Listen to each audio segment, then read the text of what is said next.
마콘도는 황폐해지고 말았다. 늪처럼 질퍽거리는 거리에는 부서진 가구와 나리꽃이 자라난 가축의 시체, 처음 밀려들 때와 마찬가지로 소란스럽고 황망하게 마콘도를 떠나간 외지인들이 남기고 간 잡동사니들이 어지럽게 있었다. 바나나 열풍과 함께 한꺼번에 들어섰던 집들은 모두 부서진 채 방치되어 있었다. 바나나 회사는 시설을 철거하고 떠나버렸으며 철조망으로 둘러싸였던 보호구역 마을은 벽돌 조각만을 추억처럼 아무렇게나 어지럽혀 놓고 있었다. 오후가 되면 서늘한 바람을 맞으며 카드 놀이를 즐기던 목조 건물과 그곳의 테라스는 몇 년 후 마콘도를 지상에서 사라지게 할 바람의 불길한 조짐인 양 여겨지는 폭풍에 깨끗이 날아가 버리고 없었다. 이러한 재난 속에서 남아있는 인간의 흔적이라고는 야생 오랑캐꽃 더미에 파묻힌 자동차 안에 떨어져 있는 패트리시아 브라운의 장갑뿐이었다. 마콘도를 개척할 당시 호세 아르카디오 부엔디아가 탐험했으며 나중에는 바나나 농장이 전성기를 누렸던 신비의 땅에는 이제 썩어버린 뿌리만이 남아 있었고 멀리 지평선 너머로 포마를 안고 밀려드는 바다의 모습만이 아스라이 보일 뿐이었다. 태양이 비치는 첫 번째 일요일에 마른 옷으로 갈아입고 마을 사람들을 만나기 위해 거리로 나간 아우렐리아노 세군도는 이내 쓸쓸한 기분에 사로잡히고 말았다. 바나나 회사가 몰고 온 혼란의 와중에서 살아남았고 이번 재난에서도 살아남은 아주 오래전부터 마콘도에 살던 사람들이 길 복판으로 나와 앉아서 햇볕을 쬐고 있었다. 그들의 몸에는 아직도 장마가 선물한 수초의 빛깔이 배어 있었고 눅눅한 곰팡이 냄새도 여전했지만 그들은 자신들이 태어난 마을을 다시 되찾은 것을 크게 기뻐하고 있었다. 터키인의 거리도 옛 모습을 되찾았다. 슬리퍼를 신고 귀걸이를 한 아랍 상인들이 마코 야자 열매와 장신구를 교환하기 위해 마콘도에 찾아들었다가 세계를 두루 떠돌던 방랑 생활을 청산하고 이곳에 자리를 잡았던 시절의 모습으로 되돌아가 있었다. 기나긴 장마를 겪는 동안 가게의 상품들은 모두 썩어버렸고 문 앞에 걸어놓은 옷가지에도 곰팡이가 무늬를 만들고 있었으며 카운터는 흰개미에게 파먹히고 벽은 습기로 너덜거렸다. 어언 3대째에 이른 아랍인들은 그들의 할아버지나 아버지 때와 같은 자세로 같은 장소에 앉아 있었다. 그들은 일찍이 마을을 불면증이 휩쓰던 때나 아우렐리아노 부엔디아 대령이 32번의 전쟁을 치르는 동안에도 그러했듯이 아무 일도 겪지 않은 듯 태연스레 자기들의 자리를 지키고 있었다. 도박장의 테이블에서, 튀김집의 식탁에서, 사격장에서 미래를 점치고 꿈을 해몽하는 점술가들이 모인 뒷골목에서 자주 만날 수 있었던 그들의 변함없이 태어난 모습에서 감명을 받은 아우렐리아노 세군도는 그들에게 내재된 어떤 힘이 있지 않나 하는 생각으로 어떻게 무시무시한 폭풍을 견디어냈으며 어떻게 장마통의 물에 빠져 죽지 않고 살아남았는가를 물어보았다. 그러자 그의 질문을 접한 그들 누구나가 능글맞은 웃음과 몽롱한 시선을 그에게 던지며 마치 서로 의논하여 그렇게 대답하기로 합의를 한 것처럼 똑같이 대답하는 것이었다. 해함을 쳤죠. 이 고장 사람이면서 아랍인들과 비슷한 정서를 지닌 사람은 페트라 코테스가 유일한 것 같았다. 가축 우리는 몽땅 부서져 탕류에 떠내려가 버리고 사료 창고는 폭풍에 날아가 버렸지만 집만큼은 가까스로 지켜낼 수 있었다. 폭우가 쏟아지기 시작하여 2년째로 접어들 무렵 그녀는 아우렐리아노 세군도에게 소식을 전하고 돌아와 달라고 부탁한 적이 있었다. 그때 그의 답변은 지금으로서는 언제 그녀가 집으로 돌아올 수 있을지 알 수 없다면서 언제가 될지는 모르지만 돌아오게 되는 그날에는 침실 바닥을 몽땅 금화로 깔아주겠노라고 했었다. 그의 냉랭한 대답을 들은 페트라코테스는 기어이 이 재난을 극복하고 살아남아 그녀의 정부가 당진해버리고 장마가 모두 앗아간 재산을 되찾겠다는 오기를 기반으로 불굴의 의지를 불태웠다. 그녀의 각오는 굳건했으므로 아우렐리아노 세군도가 그녀의 정가를 마지막으로 받은 지 8달이 지나갔을 때에는 얼굴은 창백하고 머리는 헝클어졌으며 눈은 움푹 꺼져 들어갔고 온몸에는 피부병으로 부스럼이 가득했지만 아무렇지도 않은 듯 복권 장사를 위해 종이 쪽지에 열심히 숫자를 기입하고 있었다. 그녀의 모습을 본 아우렐리아노 세군도는 깜짝 놀랐으며 초췌한 데다가 지저분하기 짝없는 그를 본 페트라코테스 역시 그가 자기를 찾아온 애인이 아니라 그의 쌍둥이 동생일 것이라고 생각할 만큼 놀랐다. 당신 미쳤군. 그가 그녀에게 말했다. 경품으로 내놓을 건 당신의 뼈밖에는 없잖아. 그러자 페트라코테스는 그녀의 침실을 살펴보라고 말했고 그 말에 따라 아우렐리아노 세군도가 침실로 가보니 그곳에는 당나귀 한 마리가 있었다. 주인과 마찬가지로 뼈만 앙상한 당나귀는 주인 못지않은 끈기를 발휘해 멀쩡하게 살아남았던 것이다. 페트라코테스는 그 당나귀를 자신의 분노를 먹여 키웠다. 그리고 건초와 옥수수, 풀뿌리 등이 완전히 고갈되어 더 이상 먹을 게 없었을 때는 당나귀를 자기 침실로 데려다 놓고 무명 셔츠와 페르시아산 양탄자, 플러시천으로 만든 침대 덮개와 벨벳 커튼, 그리고 금실과 음실로 술을 놓은 호화로운 침대의 지붕을 뜯어 먹이로 삼았던 것이다. 비가 그치는 대로 죽겠다고 말한 우르술라는 자신의 그 약속을 지키기 위해 애를 썼다. 장마 기간 동안에는 오락가락하던 정신이 건조한 바람이 불어와 장미나무가 말라 죽고 진흙탕이 말라 함석 지붕과 아몬드 나무에 흙먼지를 뿌려대기 시작한 8월이 지나면서 제자리를 되찾고 있었다. 우르슬라는 지난 3년 동안 자신이 아이들에게 장난감 취급을 받았다는 사실을 알고는 속이 상해 눈물을 흘렸다. 그녀는 아이들이 얼굴에 칠한 물감을 씻어내고 온몸 구석구석에 들러붙어 있는 울긋불긋한 헝겊과 염주, 말라버린 도마뱀과 두꺼비, 아라비아산 목걸이 따위를 벗어 던졌다. 그리고는 아마란타가 죽은 후 처음으로 다른 사람의 부축을 받지 않고 침대에서 일어나 식구들의 생활에 합류했다. 불굴의 정신력의 소유자답게 그녀는 어둠 속에서도 능숙하게 움직였다. 중심을 잡지 못하고 기우뚱거리거나 천사처럼 두 팔을 높이 쳐들고 걷는 그녀와 부딪힌 식구들은 여전히 그녀의 몸이 불편하다고 생각했지만 눈이 멀었으리라고는 생각하지 못했다. 우르술라는 비록 눈으로 보아 확인한 것은 아니었지만 정성껏 갖고 온 정원이 장마로 엉망이 된 데다 아우렐리아노 세군도가 그 말을 캐내려고 온통 파헤쳤다는 사실을 알았다.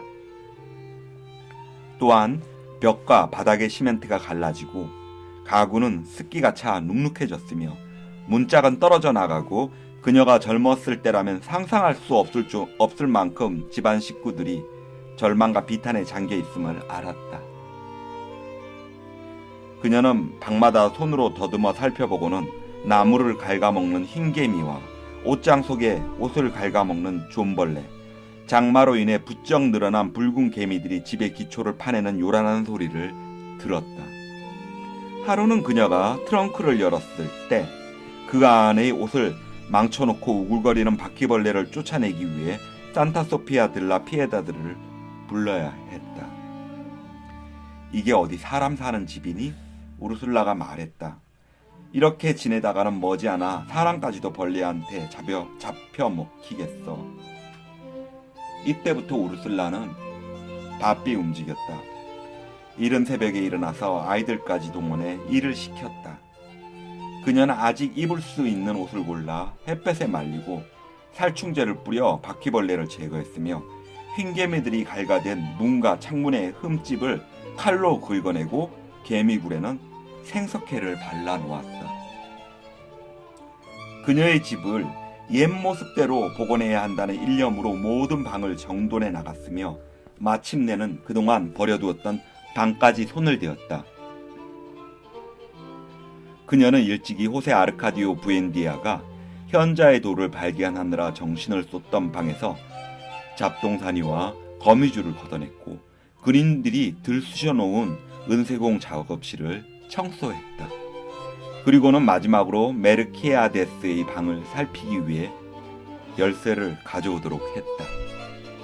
산타 소피아 들라 피에다드는 자기가 죽었다고 판명되기 전에는 아무도 방에 들여보내서는 안 된다고 한 호세 아르카디오 세군도의 부탁을 들어주기 위해 온갖 구실을 붙여 우르술라가 방문을 열지 못하도록 하려 했다.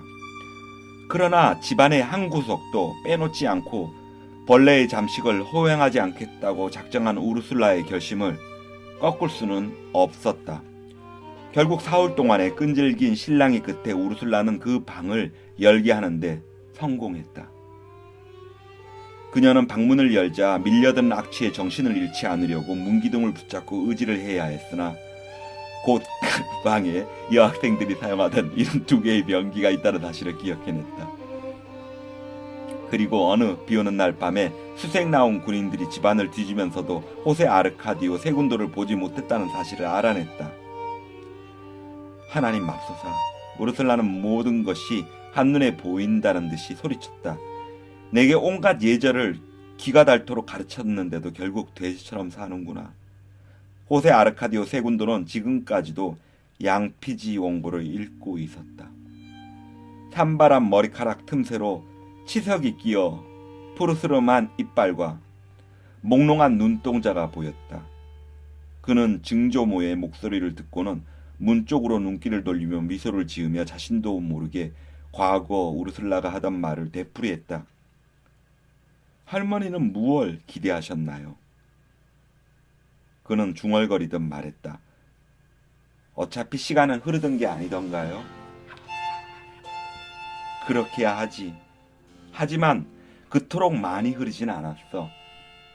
이와 같이 대답하던 우르슬라는 문득 옛날 사형 집행을 기다리며 독방에 갇혀있던 아우렐리아노 부엔디아 대령이 했던 말을 자기가 똑같이 반복하고 있다는 사실을 깨닫고는 방금 자기가 말한 바와 같이 시간이 흐르는 것이 아니라 원을 그리며 돌고 있을 뿐이라는데 생각이 미치자 몸서리가 쳐졌다. 그러나 그녀는 일이 그런 식으로 흘러가도록 방치하지는 않았다. 우르술라는 어린아이에게 하듯이 호세 아르카디오 세군도를 호되게 야단치고는 어서 목욕과 면도를 하고서 집안 정돈에 힘을 보태라고 재촉했다. 한없는 평화를 선물한 이 방을 나간다는 생각만으로도 소름이 끼친 호세 아르카디오 세군도는 고개를 저었다. 그는 어느 누구도 자신을 이 방에서 끌어낼 수는 없다고 소리치며 밤을 틈타 200량이나 되는 화차를 연결하여 시체를 가득 싣고 바다로 향해 마콘도를 출발하는 기차를 다시는 보고 싶지 않다고 말했다. 모두가 역에 모였던 사람들이었어. 그는 고함을 질렀다. 3,408명이나 되었어. 우르술라는 그의 말을 듣고서야 그가 증조부와 마찬가지로 자기보다 더 깊고 어두운 어둠의 세계, 사람들의 손길이 닿지 않는 고독의 세계에 홀로 남아있음을 깨달았다.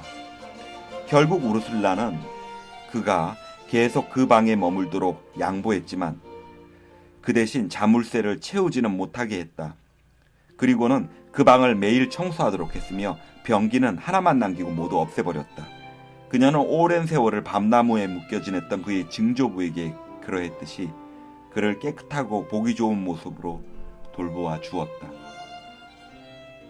페르난다는 처음 우르슬라의 수선을 나이가 부른 노망이라고 여기고는 몹시 화가 나는 것을 가까스로 억누르고 있었다. 그러다가 이 무렵에 호세 아르카디오로부터 마지막 선서를 하기 전에 로마로부터 마컨도로 잠시 돌아올 계획이라는 편지를 받았다. 그녀는 이 기쁜 소식에 기분이 들떠 아들이 돌아와서 집안 모습에 실망하지 않도록 아침부터 밤까지 하루 4차례씩 화초에 물을 주며 부산을 떨었다. 그러는 한편으로 그녀는 외지의 의사와 편지 왕래를 서둘렀으며 아우렐리아노 세군도가 몽땅 박살내 버렸다는 사실을 우르슬라가 눈치채기 전에 베고니아와 양치류 화분을 복도에 갖춰 놓느라고 수선을 피웠다. 그리고는 은식기를 팔아 사기로 만든 접시와 양그릇과 수저, 알파카 천으로 만든 식탁포를 구입했으며 이로써 인도 회사의 도자기와 보헤미아산 수정 그릇이 가득 찼던 찬장을 전보다는 훨씬 초라한 대로 그럭저럭 장식했다. 우르슬라는 자기의 의지를 더욱 실천에 옮기려고 했다. 문과 창문은 모두 열어놓도록 해. 그녀가 소리쳤다. 그리고 고기와 생선을 사서 요리를 하고 제일 큰 거북을 사오도록 해. 외부 사람들을 모두 불러들이라고. 구석자리에서 방석을 깔고 자거나 정원에 대고 오줌을 누거나 상관하지 마라. 먹고 싶은 대로 몇 번이라도 마음껏 식사를 하게 하고 트림을 하거나 고함을 지르며 싸우거나 흙 묻은 발로 돌아다니며 집안을 지저분하게 만들거나 간에 마음껏 행동하라고 내버려둬. 그것만이 이 집안의 쇠락을 막는 유일한 방법이니까. 그러나 그것은 이루어질 수 없는 희망사항이었다. 우르슬라는 이제 너무 늙어서 과거 동물과자를 만들어 팔 때처럼 기적을 일으키기에는 역부족이었고 그녀의 피를 물려받았다고 하지만 자손들 중에 그녀만한 활동력과 굳은 의지를 지닌 사람은 한 명도 없었다. 결국 페르난다의 지시에 의해 이 집의 문은 개방되지 못했다. 다시 페트라 코테스의 집으로 트렁크를 옮겨간 아우렐리아노 세군도는 식구들을 굶겨 죽이지 않으려고 안간힘을 다했다. 그는 페트라 코테스와 함께 당나귀를 경품으로 건 복권 장사에서 약간의 돈을 벌어 몇 마리의 다른 가축을 장만한 뒤 초라한 대로 복권 사업을 재개했다. 아우렐리아노 세군도는 좀 더 그럴듯하게 보여 관심을 끌 속셈으로 직접 그림까지 그린 복권을 들고 집집마다 찾아다녔다. 그러나 그는 대부분의 사람들이 과거 그에게 신세를 진 까닭으로 의리상 복권을 사주거나 그의 처지를 딱히 여겨 동정심을 베풀어 복권을 산다는 사실을 전혀 깨닫지 못했다. 그렇다고 해서 그들이 복권의 행운에 관심을 두지 않은 것은 아니었다. 그들은 20센트로 돼지 한 마리를, 32센트로 송아지 한 마리를 경품으로 받게 될지 모른다는 기대를 갖고 화요일 밤마다 페트라 코테스의 집마당에 모여들어 어린아이 손에 의해 자루 속에 담긴 번호표에서 자기의 것이 당첨되기를 목이 빠지게 기다렸다. 이 추첨 행사는 머지않아 매주 정기적으로 열리는 행사가 되었다. 날이 저물어 갈 때면 마당에는 음료수나 튀김을 파는 판매대가 설치되었고 당첨이 된 사람들은 누가 술과 음식을 마련한다는 경품으로 받은 가축을 잡아 사람들을 대접하겠다고까지 나서기도 했다. 아우렐리아노 세군도는 옛날과 같지 않은 한 자기 처지 때문에 별로 내키하지 않았으나 아코디언을 꺼내 연주를 시작했고 다시 이루어진 작은 규모의 먹어내기에도 참여했다. 이처럼 옛날과 비슷한 분위기에 젖어들며 아우렐리아노 세군도는 그동안 자기의 정력이 얼마만큼 쇠퇴했으며 놀이마당을 압도하던 자기의 면모가 얼마나 많이 소멸했는지를 절감할 수 있었다. 그는 이미 예전의 그가 아니었던 것이다. 코끼리의 여인의 도전을 받았던 시절 240파운드나 나가던 체중이 그 사이 156파운드로 줄어들었고 거북처럼 불구슬에 혈기가 돌던 얼굴은 이구아나 도마뱀처럼 변해 있었으며 늘 권태와 피로감에서 헤어나지 못했다.